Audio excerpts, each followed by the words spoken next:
So gagawin natin guys, assembly na natin siya guys.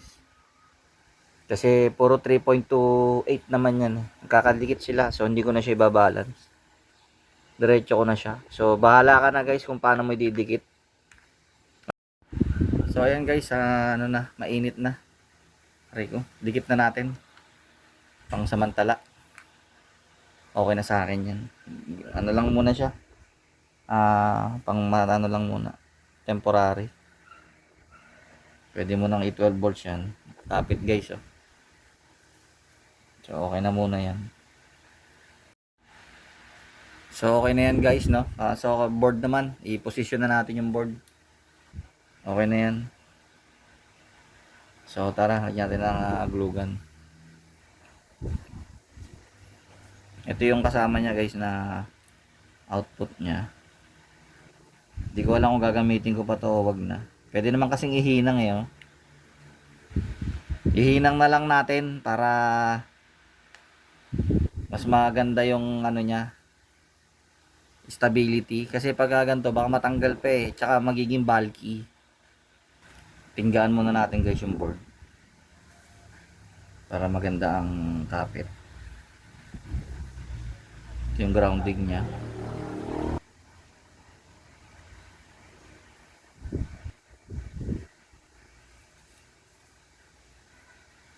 So pili-pili na lang tayo ng kulay. So gagamitin kong B negative ay itong itim. Itim na wire para sa negative.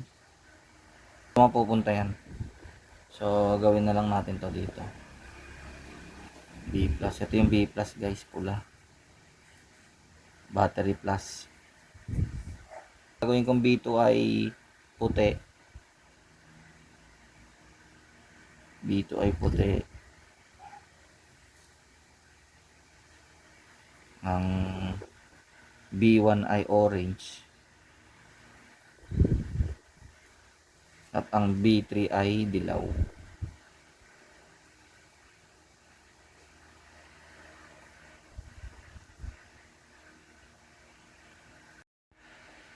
Ayan, terminate natin muna to guys, from B+ to B+ nung gagamit nating output nung series ng 3650. So terminate ko to guys from B+ board to baterya positive.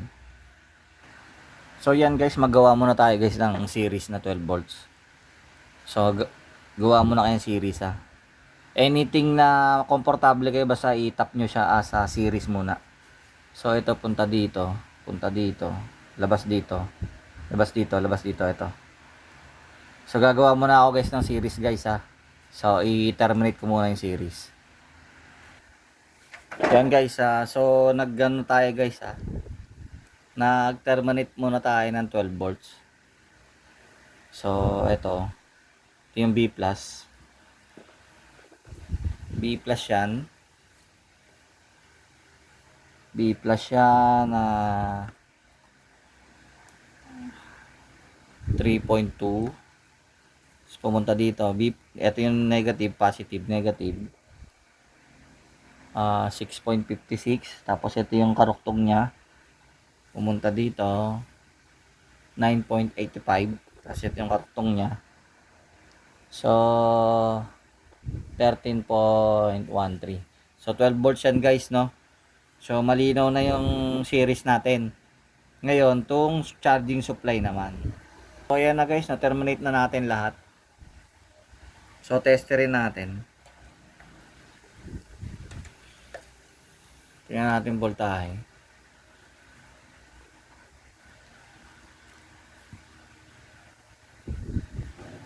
So, yung B+ mo, yun yung battery.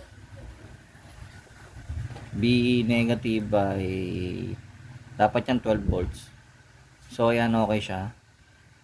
From B1 to B- pala. B-, B+ dapat output yan ng baterya. 13. Tapos from B negative to B1, yan yung unang baterya.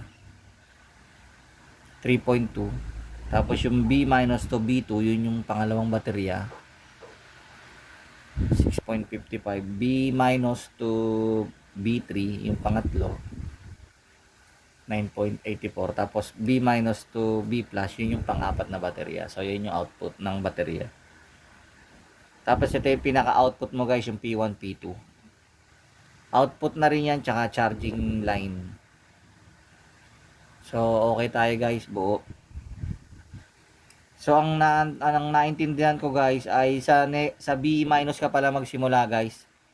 Una, i-terminate mo muna siya ng series. Buo ka muna ng 12 volt series baterya. Tapos, yung mga pinning niyan, yung sa board, yung B minus mo, yung B plus, yun yung output ng baterya 12 volts. Tapos, yung B minus, yun yung unang baterya. So, yun yung B minus to B1, yun yung 3 volts. Tapos yung B minus, B2, yan yung pangalawang baterya. Tapos B minus to B3, yan yung pangatlo, 9 volts. Tapos yung B minus B4, yun.